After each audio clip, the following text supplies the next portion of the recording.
Junior science teacher BPS 14 complete preparation series. अॼु जो असांजो लेक्चर नंबर 6 आहे, जंहिंमें असां क्लास 6 जी साइंस बुक मां इम्पॉर्टेंट क्वेश्चन्स हिन लेक्चर जे थ्रू तव्हां स्टूडेंट्स वटि पहुचाईंदासीं, जेके तव्हांखे कंप्लीट फेयर कॉपी करे उन जूं तस्वीरूं असांखे व्हाट्सअप नंबर ते सेंड करणियूं आहिनि, जीअं तव्हांखे मज़ीद PDF नोट्स असां सेंड कयूं।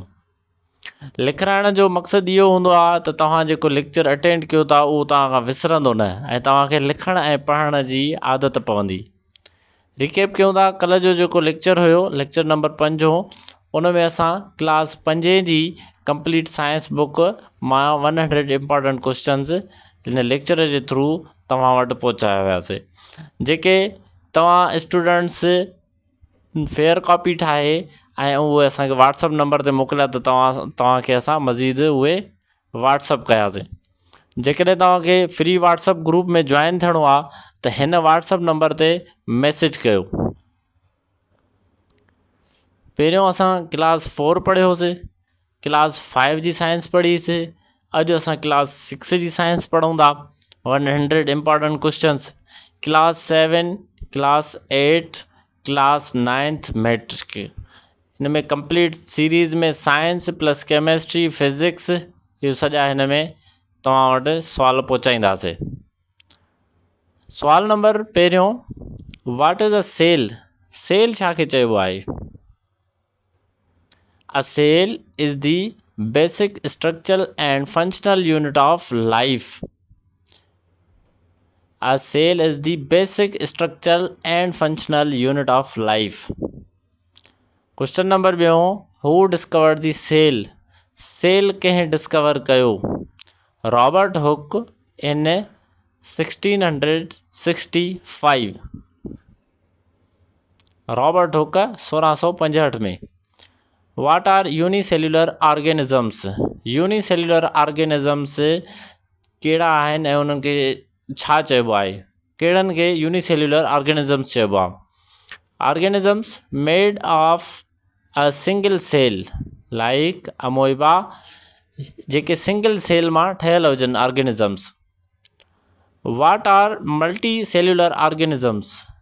त हिन जे अपोज़िट थींदो उहे ऑर्गेनिज़म्स जेके मेनी सेल्स मां ठहियल हुजनि, केतिरा ई सेलनि मां ठहियल हुजनि। जीअं इंसान ऐं वणनि, इहे केतिरनि ई सेलनि मां ठहियल आहिनि। इंसान में केतिरे ई टाइप्स जा सेल मौजूदु आहिनि। Question number 5, what is the tissue? हाणे टिश्यू छा आहे?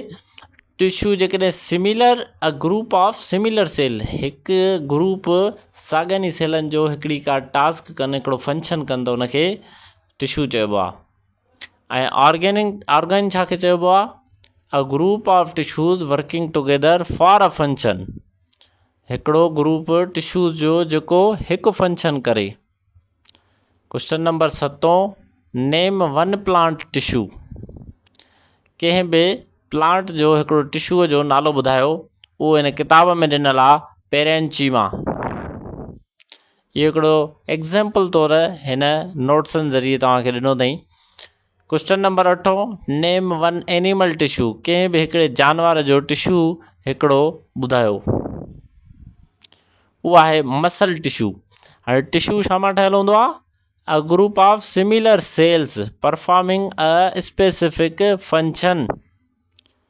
Question number 9, what is the shape of an animal cell? हिकु जानवर जो जेको सेल हूंदो आहे उनजो शेप कीअं हूंदो आहे? जनरली राउंड और इरेग्युलर, या हूंदो उहो गोल राउंड हूंदो या इरेग्युलर हूंदो। Question number 10, do animal cells have a cell wall? तमामु इम्पॉर्टेंट क्वेश्चन आहे त जानवरनि जे सेल में सेल वॉल मौजूदु आहे या न आहे? त उहो मौजूदु न हूंदो आहे, उन में सेल मेम्ब्रेन मौजूदु हूंदी आहे। What is the function of the nucleus? Nucleus जो फंक्शन छा आहे? It control cell activities, cell जी तमामु एक्टिविटीज़ खे कंट्रोल कंदो आहे। ऐं उहो क्वेश्चन यादि कजो त एनिमल सेल में सेल वॉल न हूंदो आहे। Question number 12 what is cytoplasm. Cytoplasm छा आहे a jelly like substance where all organs are present. हिकिड़ो जेलीअ वांगुरु सबस्टेंस हूंदो आहे जंहिंमें cell organs are present. Question number 13 what are mitochondria known as. इहो बि तमामु इम्पॉर्टेंट क्वेश्चन आहे। Power house of the cell, power house of the cell ॻोठबो आहे हिनखे। Question number 14 do animals cells have chloroplast. छा जानवरनि जे सेल खे क्लोरोप्लास्ट हूंदो आहे? उनजो आंसर आहे न। Question number 15 what is the role of lysosomes. Lysosome जो कहिड़ो कमु हूंदो आहे? They help in the digestion of cell waste. जेको सेल जो जेको वेस्ट हूंदो आहे उनखे डाइजेशन करण में मदद कंदो आहे lysosomes. Question number 16 what does the Golgi apparatus do. Golgi apparatus जेको हूंदो आहे उहो छा कंदो आहे? It packages and transport proteins. Transport खे पैकेज करे उनखे प्रोटीन्स खे पैकेज करे ऐं ट्रांसपोर्ट कंदो आहे। Question number 17 what is the shape of a plant cell. हो हुयो एनिमल सेल ऐं हीअ आहे प्लांट सेल। प्लांट सेल कीअं हूंदो आहे? रेगुलर और स्क्वायर। रेगुलर हूंदो आहे या स्क्वायर हूंदो आहे। Question number 18 do plant cells have a cell wall. हू हुयो एनिमल। एनिमल जे सेल खे सेल वॉल हूंदो आहे? त उहो आहे जवाबु न।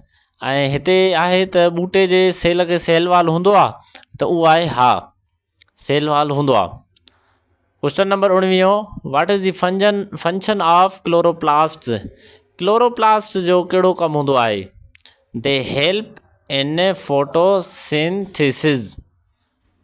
इहे फोटोसिंथेसिस में हेल्प कंदा आहिनि, जेको ॿूटा जंहिंजे थ्रू खाधो तयारु कंदा आहिनि। Question number 20 what is the function of vacuole.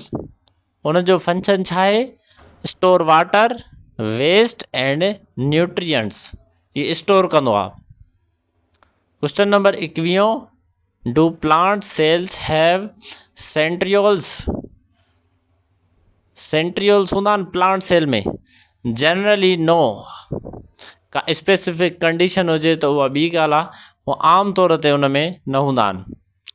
Question number 22 what is the difference between cytoplasm and protoplasm. हाणे प्रोटोप्लाज्म उहो बराबरि आहे साइटोप्लाज्म प्लस न्यूक्लियस जी। मतिलबु साइटोप्लाज्म ऐं न्यूक्लियस जॾहिं मिलंदा आहिनि त उहो प्रोटोप्लाज्म ठाहींदा आहिनि। Question number 23 what pigment is present in chloroplast. Chloroplast में कहिड़ो पिगमेंट मौजूदु हूंदो आहे? उहो हूंदो आहे chlorophyll. Chlorophyll is present in chloroplast. Question number 24 what is the plasmodesmata. Plasmodesmata इहो छा आहे? इहो आहे channels between plant cells for communication. Plant cells जे कम्युनिकेशन लाइ हूंदो आहे इहो प्लाज्मोस्माटा।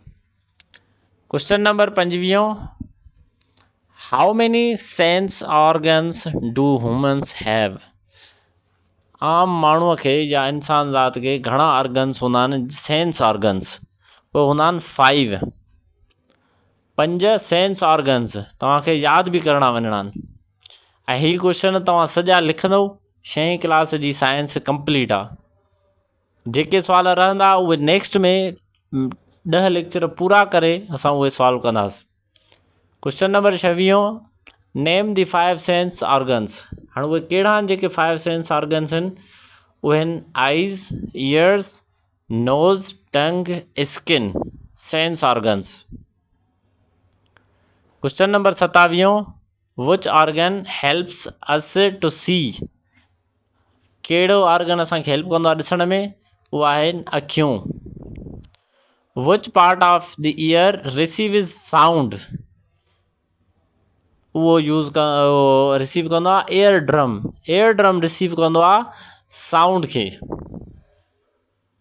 क्वेश्चन नंबर 29, विच ऑर्गन हेल्प्स डिटेक्ट स्मेल। मतलब कंहिं बि स्मेल खे सिंघण जे लाइ असांखे कहिड़ो ऑर्गन हेल्प कंदो आहे, उहो आहे नोज़, नक। Question number 30, what sense does the tongue control. जेका ज़बान आहे उहो कहिड़ो सेंस ॾींदी आहे, उहो ॾींदी आहे टेस्ट जो। मतिलबु असांखे जेका टेस्ट हूंदी आहे उहा ज़बान जे थ्रू ख़बर पवंदी आहे। Question number 31, what does skin senses. जेका असांजी खल आहे, स्किन आहे, उहा छा सेंस कंदी आहे, touch, press, pain and temperature. Touch, press, pain and temperature. Question number 32, what is photosynthesis. ही कल्ह लेक्चर नंबर 5 में बि सुवाल हुयो, अॼु बि आहे, त फोटोसेंथिसिस छा आहे। इहो जेके ॿूटा आहिनि पंहिंजो खाधो तयारु कंदा आहिनि सिज जी रोशनीअ मां, उनखे चइबो आहे। Question number 33, what gas is taken in during photosynthesis. हाणे इन जे थ्रू, इन जे वक़्तु कहिड़ी गैस ॿूटा खणंदा आहिनि, कार्बन डाइऑक्साइड खणंदा आहिनि। ऐं कहिड़ी गैस ॾींदा आहिनि, विच गैस इज़ रिलीज़ड इन फोटोसेंथिसिस। कहिड़ी गैस ॾींदा आहिनि, उहा आहे ऑक्सीजन।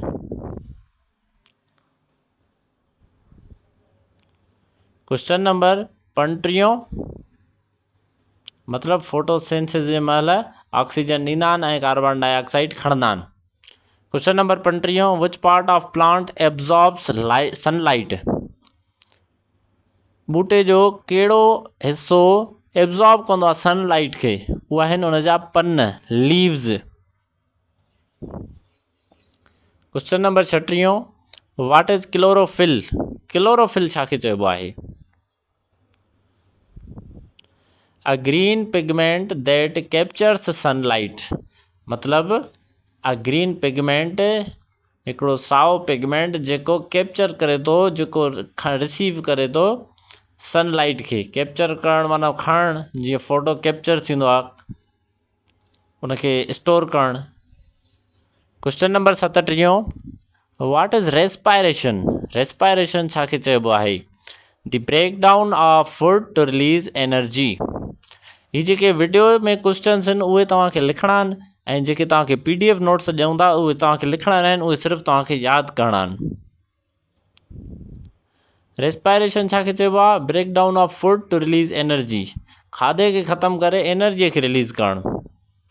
ऐं question number 38, what is the by product of respiration. By product कहिड़ो आहे रेस्पायरेशन जो, उहो आहे carbon dioxide and water. Question number 39, where does respiration occur in sale. Sale में किथे रेस्पायरेशन थींदी आहे, मिटोचोंड्रिया। हाणे उहो छा आहे, power house of cell. What is environment. Environment छा खे थो चए, all living and non living things around us. उनखे छा चइबो आहे, environment. Question number 41, what is an ecosystem.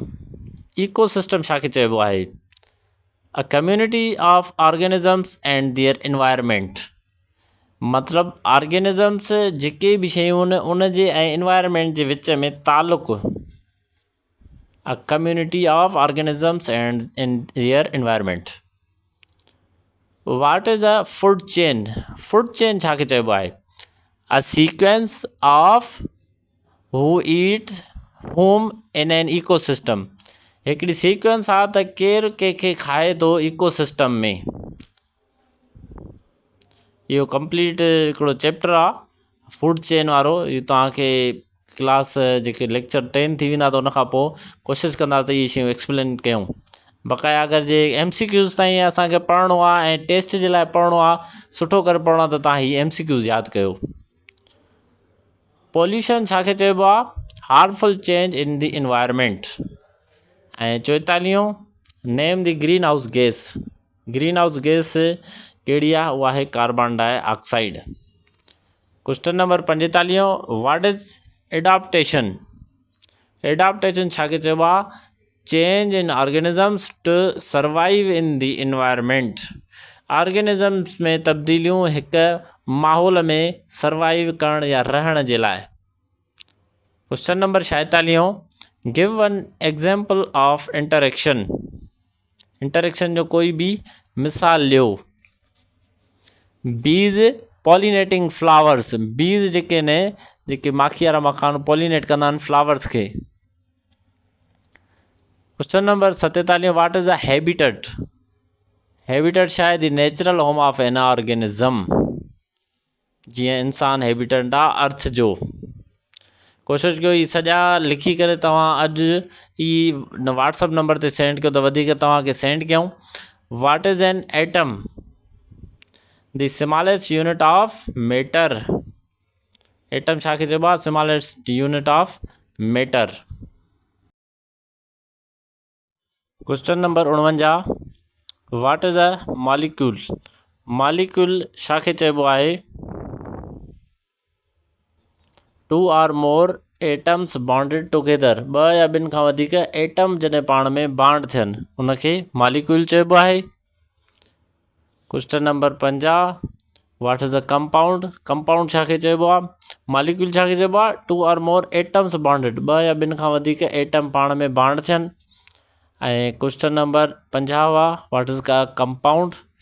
Compound जी डेफिनेशन आहे a substance formed from two or more elements. ॿ या ॿिनि खां वधीक एलिमेंट्स पाण में जुड़नि त उन्हनि खे एड थियनि त उनखे कंपाउंड चइबो आहे। What is a mixture. Mixture छाखे चइबो आहे two or more substances mixed without a chemical bond.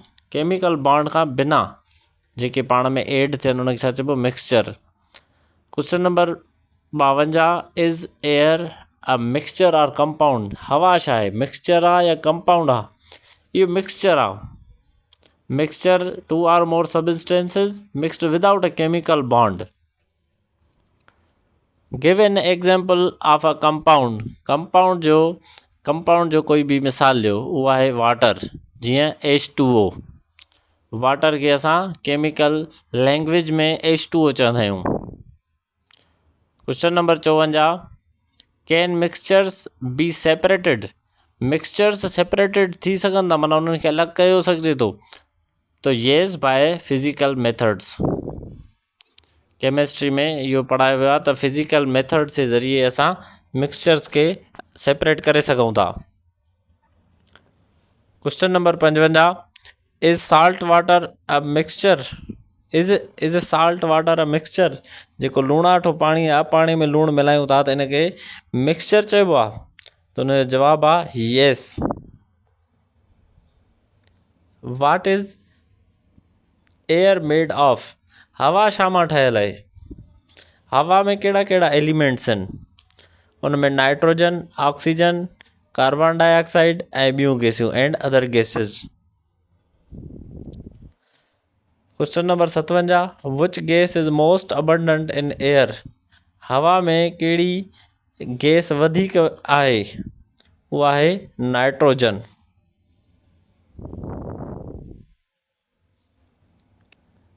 Question number 58 which gas supports burning. कंहिं बि शइ खे असां बाहि ॾियूं था त उनखे कहिड़ी गैस जी ज़रूरत हूंदी आहे उहा हूंदी आहे ऑक्सीजन। ऑक्सीजन जी गैस खे कंहिं बि शइ खे ॿारण जे लाइ उनखे ऑक्सीजन जी घण खां घणी ज़रूरत हूंदी आहे। Question number 59 which gas do plants take in at night. राति जो जेके ॿूटा आहिनि उहे ऑक्सीजन पाण ॾे छिकींदा आहिनि। Question number 60 what causes air pollution. हवाई गदलाइण छाजे करे थींदी आहे उन जा कहिड़ा रीज़न्स आहिनि। Smoke dust harmful gases.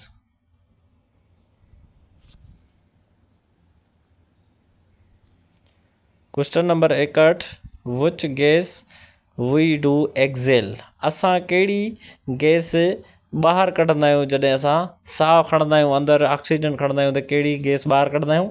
Carbon dioxide. Question number 62, what is a solution?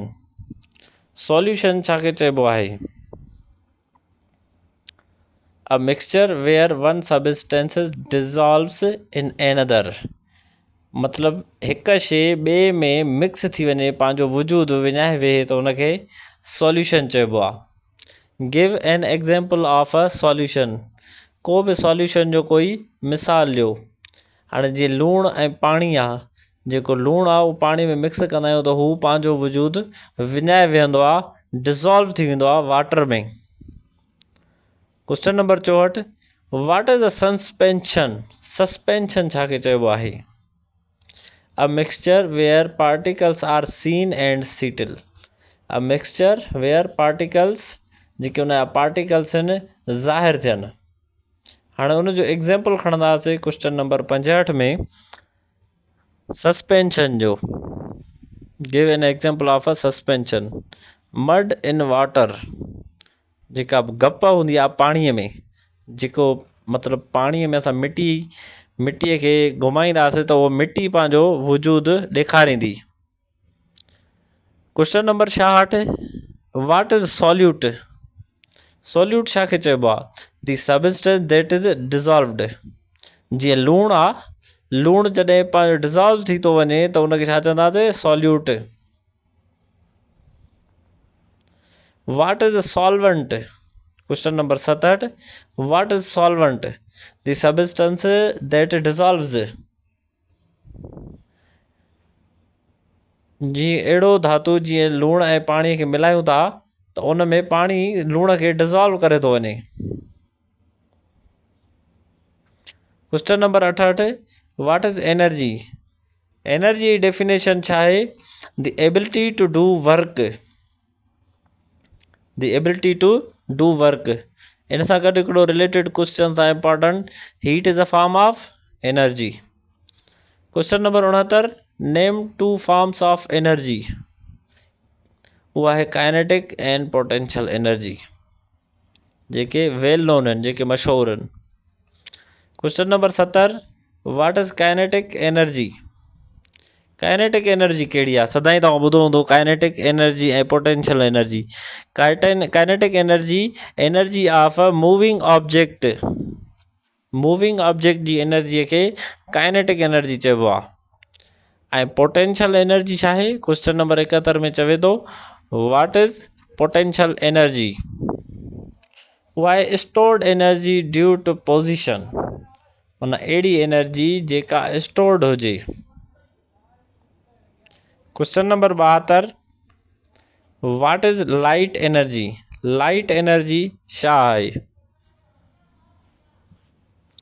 Energy that helps us to see. जेकॾहिं रोशनी हूंदी आहे उहा रिफ्लेक्ट कंदी आहे कंहिं बि ऑब्जेक्ट खे, तॾहिं असांखे उहा शइ नज़र ईंदी आहे। Question number 73, what is sound energy? Sound energy छाखे चइबो आहे? Energy produces by vibrations.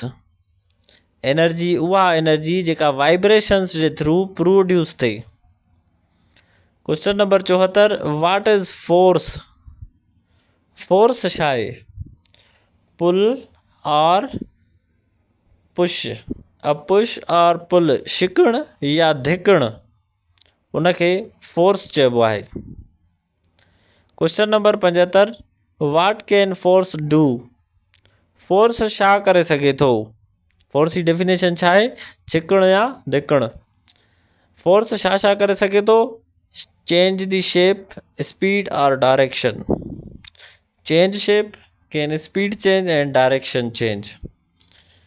Question number 76, what is friction? Question number जेको लेक्चर नंबर 5 हुयो उन में बि इहो क्वेश्चन असां पढ़ायोसीं। What is friction? A force that opposes motion. अहिड़ो फोर्स जेको तव्हांजे मोशन जे अपोज़िट में हुजे। Question number 77, what is a machine? Machine छाखे चइबो आहे? हिनजी basic definition, a tool that makes work easier. अहिड़ो औज़ार, अहिड़ी शइ जेका तव्हांजे कम खे आसान करे। Question number 78, give an example of a simple machine. Simple machine जो कोई भी मिसाल ॾियो, उहा आहे lever. Lever is an example of a simple machine. Question number 79, what is an inclined plane. Inclined plane छाखे चइबो आहे? A sloping surface used to raise objects। Question number 80, what is light. रोशनी छा आहे? A form of energy that help us to C.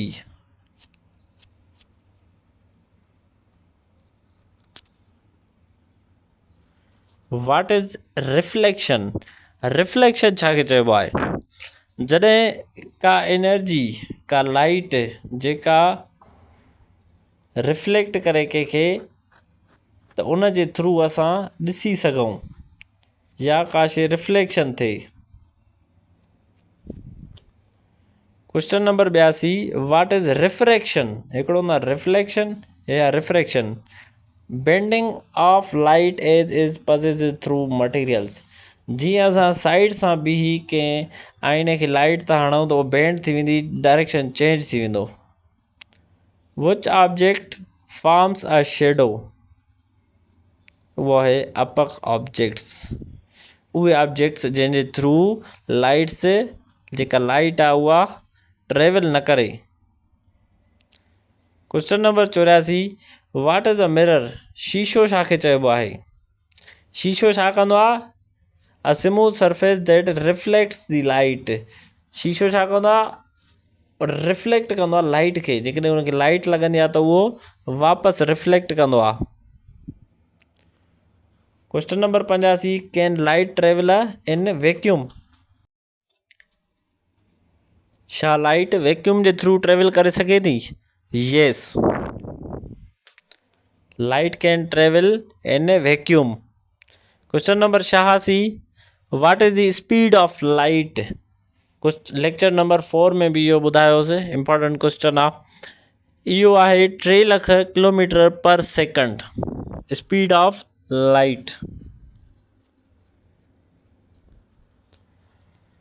Question number 87, what is sound. Sound छाजे करे produce थींदो आहे? वाइब्रेशन से करे। ऐं साउंड छाखे चइबो आहे? Vibrations that travels through a medium. उहे वाइब्रेशंस जेके कंहिं मीडियम जे थ्रू सफ़र कनि, उनखे साउंड चइबो आहे। Question number 88, can sound travel in a vacuum. हो क्वेश्चन हुयो क्वेश्चन नंबर 85, त वैक्यूम जे थ्रू लाइट ट्रेवल करे सघे थी? त उहो हुयो यस। ऐं हीउ जेको क्वेश्चन आहे 88, छा वैक्यूम जे थ्रू साउंड ट्रेवल करे सघे थो? त हुनजो जवाबु आहे no. Question number 89, what is pitch. Pitch छाखे चइबो आहे? हाईनेस और लोनेस ऑफ साउंड। साउंड जी हाईनेस ऐं लोनेस खे पिच चइबो आहे। Question number 90, what is volume. Volume छाखे चइबो आहे? Loudness of sound. पिच छाखे चइबो आहे? हाईनेस और लोनेस, ऐं volume loudness of sound. Question number 91, what is echo. Echo छाखे चइबो आहे? पिच ऐं वॉल्यूम तव्हां सम्झी विया हूंदव। इको चइबो आहे रिफ्लेक्टेड साउंड खे, जेको साउंड कंहिं सां टकराए करे वापसि अचे, रिफ्लेक्टेड थिए। Question number 92, what is vibration. Vibration छाखे चइबो आहे? जंहिंजे थ्रू साउंड प्रोड्यूस थो थिए, उहो छाखे चइबो आहे vibration? Back and fourth movement creating sound. अॻिते ऐं पोइते मूवमेंट जेका साउंड खे क्रिएट करे। Question number 93, what organ help us here sound. कहिड़ो ऑर्गन आहे जेको असांखे ॿुधण में हेल्प कंदो आहे? उहो आहे ईयर्स, असांजा कन असांखे हेल्प कंदा आहिनि ॿुधण में। Question number 94, which medium does sound travel fastest in. Sound तकिड़े में तकिड़ो किथे सफ़र कंदो आहे या किथे सुठो कमु कंदो आहे, उहो सॉलिड्स में। इहो हिन जे MCQs क्वेश्चन बि ॾिनल आहे ऐं 3-4 टेस्टनि में बि आयल आहे पहिरियों, जेको पास्ट पेपरनि में मौजूदु आहे। तव्हां इन सां गॾोगॾु पास्ट पेपर बि सॉल्व कंदा हलिजो। क्वेश्चन नंबर 95, विच medium does sound travel slowest इन। त हुनजो आंसर आहे गैसेस लाइक एयर, मतिलबु खुले मैदान में। Question number 96, what is noise. Noise छा खे चइबो आहे? उहा अनप्लीजेंट साउंड, जेको तव्हांखे आवाज़ न वणे उनखे चइबो आहे noise. What is a musical sound. Musical sound छा खे चइबो आहे? उहा आहे प्लीजेंट एंड रेगुलर साउंड, उहो साउंड जेको तव्हांखे वणे, ऐं जेको न वणे अनप्लीजेंट साउंड, उहो noise. Question number 98, what instrument produce sound by strings. उहो आहे गिटार। गिटार में स्ट्रिंग्स लॻल हूंदियूं आहिनि, उन जे थ्रू साउंड प्रोड्यूस थींदो आहे। हीअ वीडियो कंप्लीट चैट GPT खां कंपेयर कई वई आहे। जेकॾहिं हिन में को इशू थिए थो या को स्टूडेंट हिन में ॿुधाए थो त उहो असां चेंज कंदासीं, इम्प्रूवमेंट कंदासीं। 100 सुवालनि में का हेठि मथां क्लैरिकल मिस्टेक थी सघे थी। ऐं हीअ वीडियो तव्हांखे कीअं लॻी कमेंट में ज़रूरु ॿुधाइजो, ऐं वीडियो खे लाइक करे पंहिंजी अटेंडेंस खे ज़ाहिर कजो। Question number 100, can animals hear more sounds than humans. Yes, many humans hear ultrasound sounds. उन्हनि खे कुदरती ॾात हूंदी आहे।